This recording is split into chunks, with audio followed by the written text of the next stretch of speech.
I'm your host, John Sherrod, and this is your Apple Update. Well, it's always an exciting day when Apple has new products to announce to the world, and today is one of those days. We kind of talked about in the episode I did last week about Apple's upcoming event next week. We said we know that it seems like the focus is going to be on Apple's streaming TV service plans, maybe Apple's news service slash magazine subscription service plan.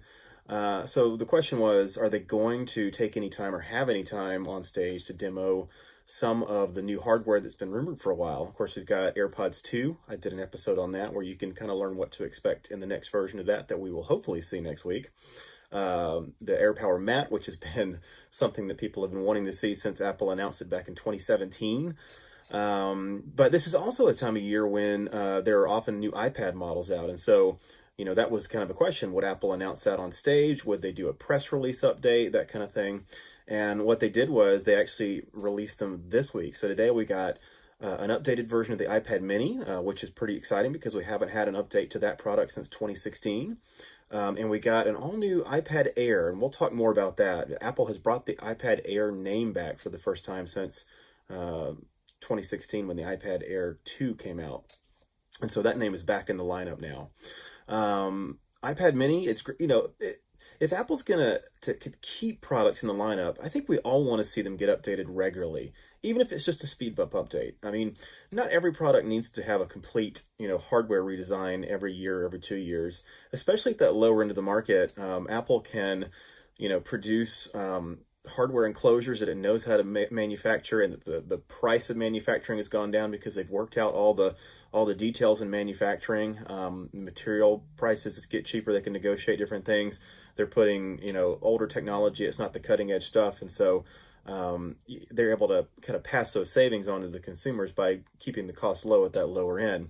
And it is an interesting lineup because the iPad mini is, even though it's the smallest in size iPad, it's not the lowest cost one. There is still a product called iPad, which is still that 9.7-inch size that starts at $329, whereas the new iPad mini starts at $399 for the Wi-Fi only model. In some ways, the iPad mini's place in the world has been supplanted by larger screen iPhones, because when the iPad mini first went on sale in 2012, all we had were 4-inch iPhone screens. And since then, the iPhone screens have gotten bigger and bigger and bigger. So for a lot of customers who would have chosen an iPad mini, they've gone to a larger screen iPhone instead. But iPad minis are still extremely popular for kids. It's a great device for kids because they're small, they're less expensive. They're also used a whole lot in service industries and retail and restaurants and things like that. So still something that I think Apple sees a lot of sales of, so they've updated it.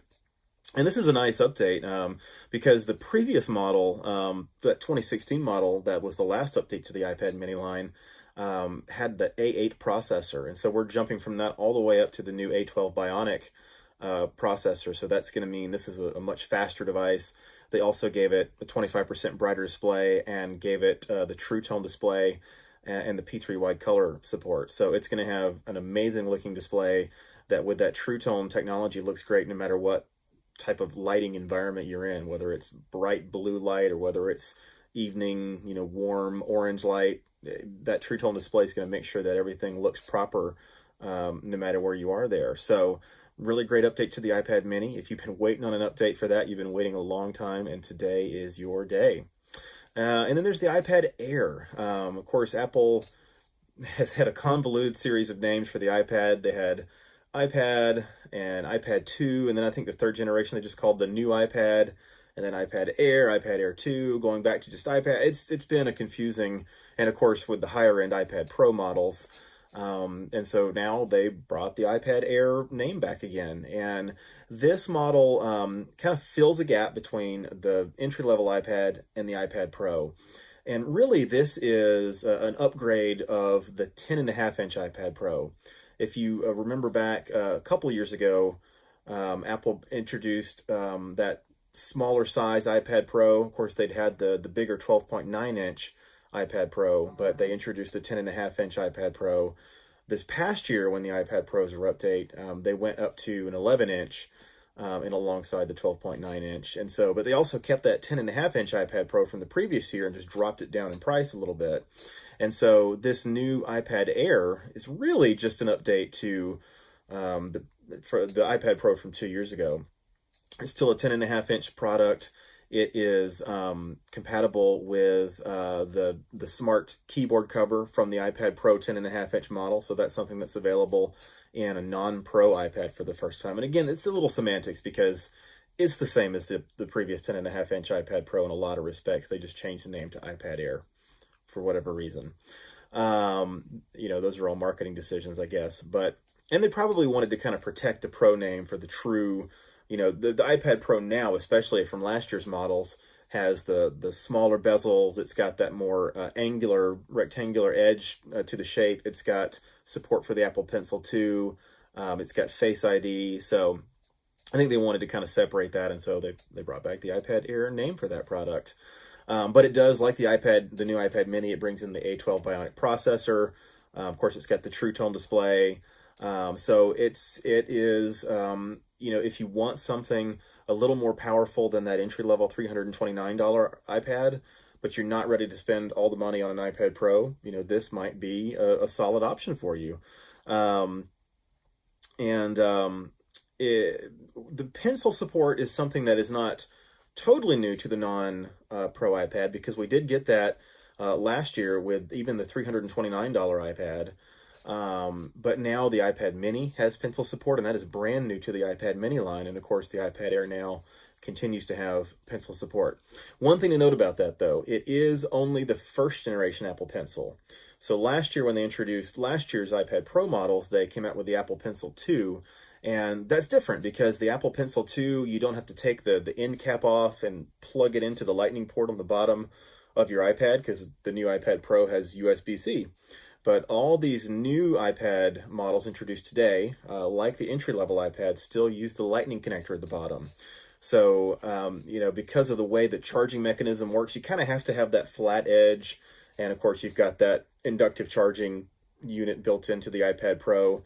Again, the shape of the iPad Air and the iPad Mini, because they have that more tapered edge design that iPads had always had, isn't conducive to that. And again, probably for cost and market segmentation reasons, they chose not to do that. So that's one thing to be aware of. And that first generation Apple Pencil is still a great product. It just doesn't have, the inductive charging or the ability to tap on it to have functions that you can kind of program into the side of the Apple Pencil. So just be aware of that. Honestly, I think these were great product updates today, especially if you've been waiting around for updates to the iPad line. I think this has been kind of a hallmark of Tim Cook's era at Apple, that we have lots of price segmentation points for all of Apple's devices, from the lowest end, mid-range, high end, higher end, that sort of thing. So that not surprising that we see that. And again, it's just good to see Apple updating the hardware on a regular basis. Hopefully we won't go another 2 years without an iPad Mini update. If they're going to, again, my philosophy is if Apple's going to keep these products in the lineup, they need to update them regularly. I think the biggest downside is that it's a little confusing having Apple Pencil 2 and the original Apple Pencil and having those kind of separated out for specific devices. But again, it's great to have Apple support. And it's really interesting seeing the Apple Pencil being used on that iPad Mini is the first time I've really thought seriously that Apple might consider bringing pencil support to the iPhone.